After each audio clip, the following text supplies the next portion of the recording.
توب ستوريز من وطن الكرامة.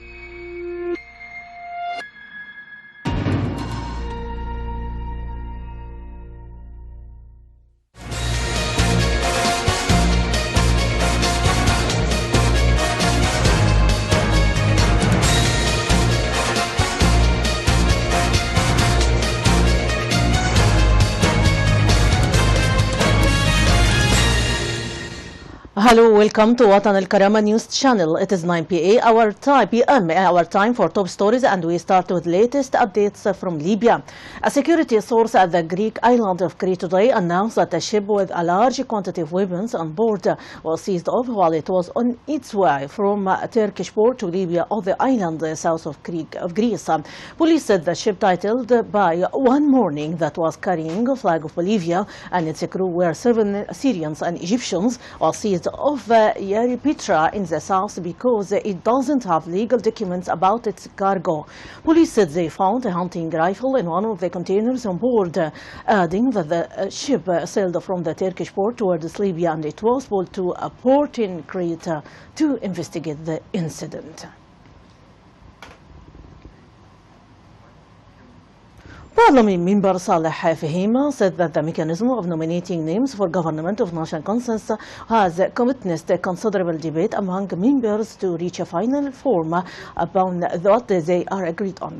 Fahima noted that the members decided to continue with the mechanism of nominating 4 names for each region, in addition to nominating a name representing each cultural component of Tabo, Amazigh and Tuareg tribes, as well as a representative of women. Moreover, Fahima said that the names of candidates will be addressed during a meeting on Tuesday to be voted upon and introduced to the Dialogue Commission. Parliament member Yunus Fanoush rejected the mechanism of choosing the Prime Minister and his deputies that agreed upon by the Parliament during the last session, considering that this trend confirms with what he calls the wishes of the UN envoy Bernardino Leon.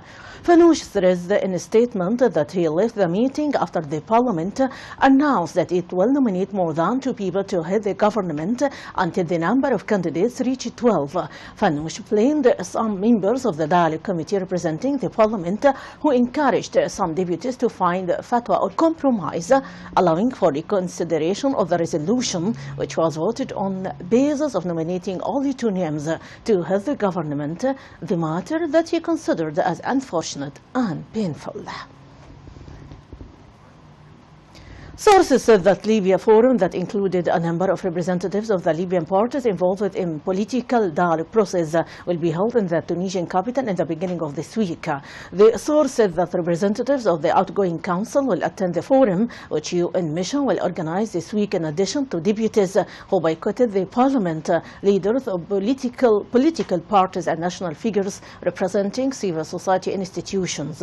According to sources, the forum aims to discuss ways and means through which the outgoing General National Congress can join the next session in Geneva, during which names of candidates for national unity government will be announced.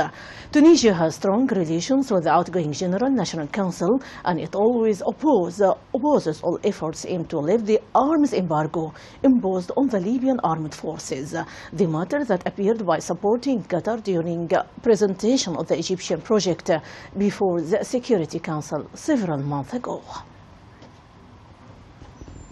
UN envoy Bernardino Leon meets later with representatives of outgoing General National Council in the Turkish capital. The UN mission said that the target of the meeting is discussing means of going forward in the dialogue process, aiming at reaching what the mission considered as a solution for the current crisis, ignoring that this outgoing council was the main reason behind this crisis.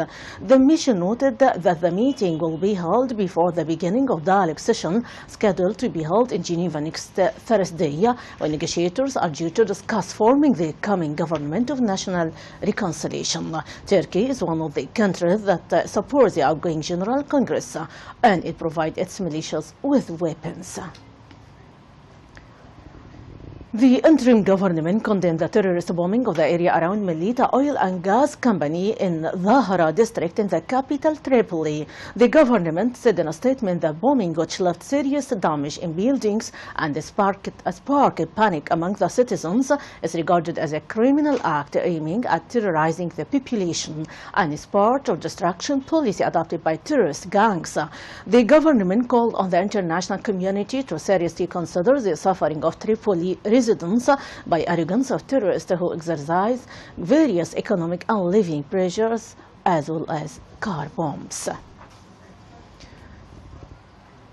And now from Darna. A source in Darna said that 11 terrorist Daesh elements were killed while they were trying to progress in the Al-Arba'mi'a district of the city. The source added that the youth of the city achieved progress in Al-Arba'mi'a district with tanks after attacks was repelled. For his part, the information office at Tobruk Medical Center said that the center received a number of wounded from the city of Darna as a result of clashes in the city. Governor of the Central Bank of Libya, Ali Al-Hibri, issued a decision to form a committee to equip the new headquarters of the Central Bank of Libya in Benghazi as soon as possible. Al-Hibri pointed out that the decision is a step towards activating the role of the bank in the city of Benghazi and facilitate the provision of banking services to citizens in the city and surrounding areas.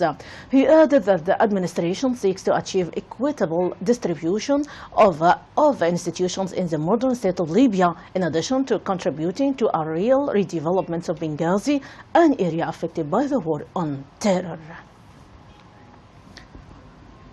And about the migration crisis in Libya, the Italian Navy rescued more migrants today, saving 341 migrants from 3 different dignitaries in difficulty of the coast of Libya, as they also recovered 4 bodies from one of the dignitaries.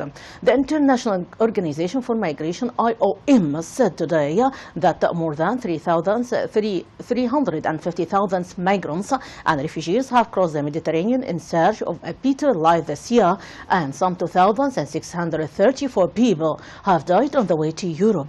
Thousands more people are expected to arrive in the coming weeks. The EU will hold an extraordinary meeting to discuss the matter in Brussels on September 14. And now we transfer to the Arab area, especially in Yemen. The United Nations said today that nearly 100 civilians have been killed in the past 2 weeks in Yemen's frontline city of Taiz, where a dire situation is compounded by a collapsing healthcare service. The total of 93 includes 53 civilians who died in Saudi-led airstrikes on Taiz Salah Palace on August 21 that also hit 20 homes, it said. Fighters in the Houthi-affiliated People committees were believed to be based in the palace at the time. The southwestern city, Yemen's 3rd largest city, has become the latest focus of fighting for supporters of President Abdrabbu Mansour Hadi, who was driving to go to Saudi Arabia by Houthi rebels in March. During the latest 2-week period, 42 civilians were killed in Taiz by snipers and shelling blamed on some popular committees affiliated with the Houthis.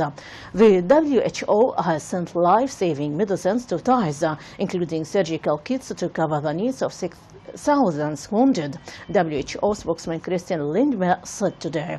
The agency called last week for a ceasefire and humanitarian corridor to allow access to 3.2 million people in Taiz deemed at risk. And to Lebanon, Lebanese police forced dozens of protesters out of the environment ministry today, hours after a group of them stormed the building demanding the resignation of Minister Mohammed Al-Makmoush over a rubbish disposal crisis, the latest in a wave of protests against a paralyzed political system. Hundreds of other protesters gathered outside the building as riot police took up positions in surrounding streets and used anti-government campaign call for a new rally in a nearby square in afternoon. Lebanon has been hit by a series of protests against government ignited by a dispute over uncollected rubbish, as well as widely perceived corruption and incompetence of its sectarian political system. The protesters say that the rubbish crisis, which has led to piles of refuse being left festering in simmering sun, reflects the failure of a political system run by sectarian politicians.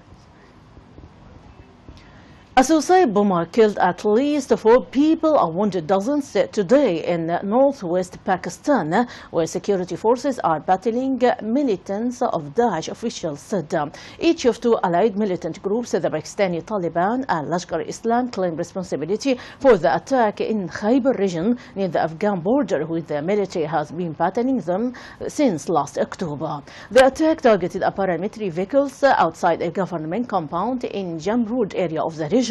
At least 42 wounded people were taken to hospital in Bishwa, about 20 kilometers to the east. Hospital Dr. Noor Wazir said today, adding that the death toll could rise. The Pakistani Taliban are allied with Afghanistan Taliban and fighting Pakistani government forces in the hope of establishing strict Islamist rule. Representatives of both the Pakistani Taliban and Lashkar-e-Islam claim to have carried out the attack. My audience, that is the wrap-up of our top stories for today. For much more, you can check our website www.watankarama.tv. Thanks very much for being with us. My greeting, Rانيا البليدى.